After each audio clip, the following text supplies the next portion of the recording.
श्री हरिवंश, श्री राधा वल्लभ श्री हरिवंश। गीता में बहुत गूढ़ बातें कही गई हैं। आज दो बिंदु पर चर्चा की जाती है। एक बिंदु है समदर्शिना, दूसरा बिंदु है समवर्तिना। इन दोनों तत्वों पर चर्चा करेंगे। समदर्शिना का अर्थ है सब में समान रूप से देखना, समान रूप से दर्शन करना। क्या दर्शन करना? भगवान को। यदि आप भगवत प्राप्ति के मार्ग में आगे बढ़ रहे हो और भगवान की प्राप्ति करना चाहते हो तो आपको समदर्शिना होना ही पड़ेगा। यह साधु स्वभाव आना आप में बहुत जरूरी है।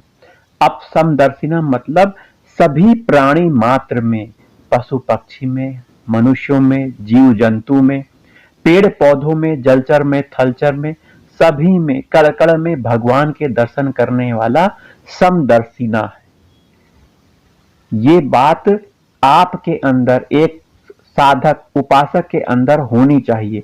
शुरुआत में आप हर व्यक्ति में भगवान के दर्शन करिए, चाहे वो कितना अच्छा क्यों ना हो और वो चाहे कितना बुरा क्यों ना हो।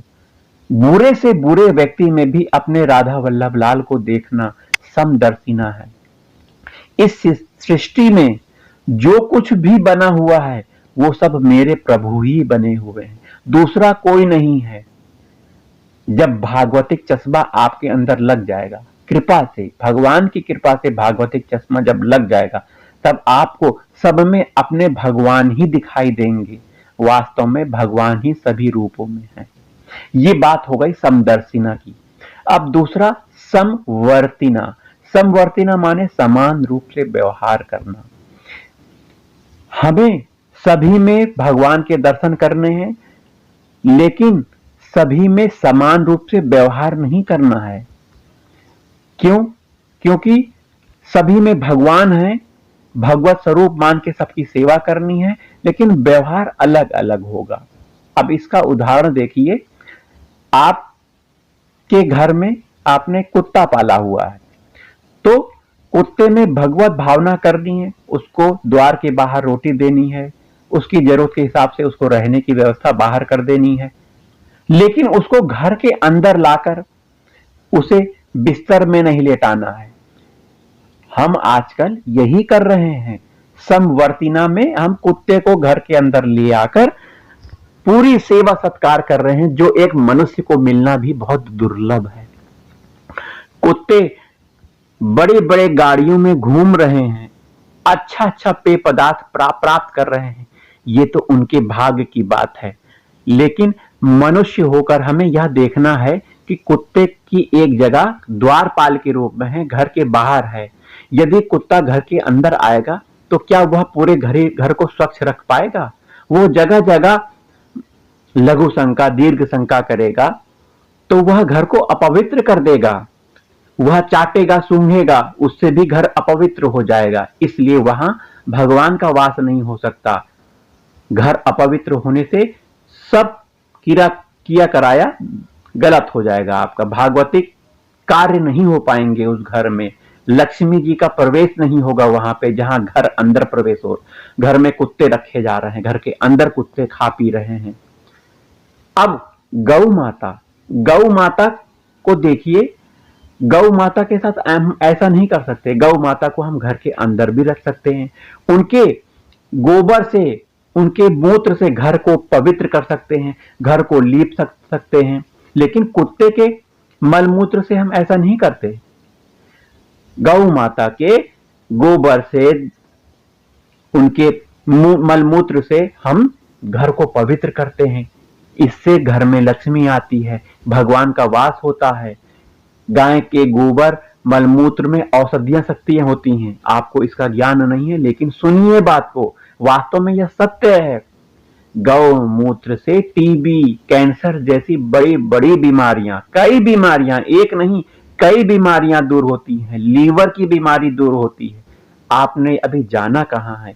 जब आप इस पर रिसर्च, जब वैज्ञानिक करेंगे, निकालेंगे कुछ, तब यही बात निकल के आएगी जो हमारे आयुर्वेद में बहुत पहले से लिखी गई है। हमारे आयुर्वेदाचार्य जो इस बात को सत्य प्रमाणित करते हैं, वो आप कब मानोगे? जब वैज्ञानिक लोग, विदेश के वैज्ञानिक लोग इस बात को सिद्ध करेंगे, उन्हें नोबेल पुरस्कार मिलेगा, तब जाके आप इन बातों को मानोगे, अभी नहीं मानोगे।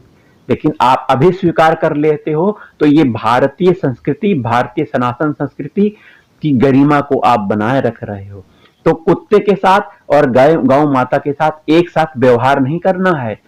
गौ माता को हम घर के अंदर रख सकते हैं, कुत्ते को केवल बाहर रखना है, दोनों में भगवत भावना करनी है। वहीं समवर्तिना का यह भी उदाहरण देखिए कि घर में पत्नी है, बहन है, मां है, क्या इनमें भी एक समान व्यवहार करना है? नहीं।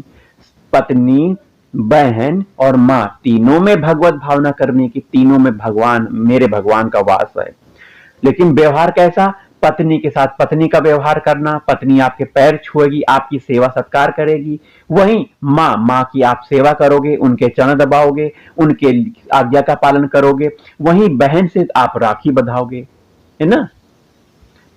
तो सबके साथ एक साथ व्यवहार नहीं करना है, व्यवहार अलग अलग होगा, देखने का नजरिया आपका एक होगा। भगवत भावना से सभी में आपको भगवत भावना करनी है। जो यह गुण धारण कर लेता है वह साधु है, संत है और भगवत प्राप्ति के मार्ग में आगे बढ़ने वाला व्यक्ति है। अब देखो, क्रूर से क्रूर पापी व्यक्ति में भी भगवत भावना करनी है हमें, लेकिन जाकर व्यवहार नहीं बना लेना है कि आप के अंदर भगवान का वास है, चलिए मैं आपकी पूजा सत्कार कर, उनसे बातचीत नहीं करनी है। शराबी व्यक्ति के पास जाकर, जुआरी व्यक्ति के पास जाकर आपको उनसे बातचीत नहीं करनी है, उनसे एकदम दूरी बनाए रखना है। लेकिन अगर दर्शन हो गए तो मन ही मन प्रणाम करके कि भगवान, मेरे भगवान भी इन्हीं के अंदर वास कर रहे हैं, उनकी कोई लीला होगी, इस तरह हमें करना है। तो हमने गीता की दो बहुत पूर्ण बातें जानी, समदर्शिना और समवर्तिना।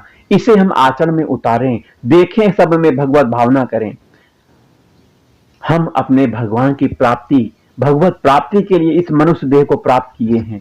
इस मनुष्य देह को भोगों में मत लगाएं, शरीर भाव से ऊपर उठकर अपने स्वरूप को हम पहचानें, अपने स्वरूप से भगवान को भजें। आप शरीर नहीं हो, शरीर के भोग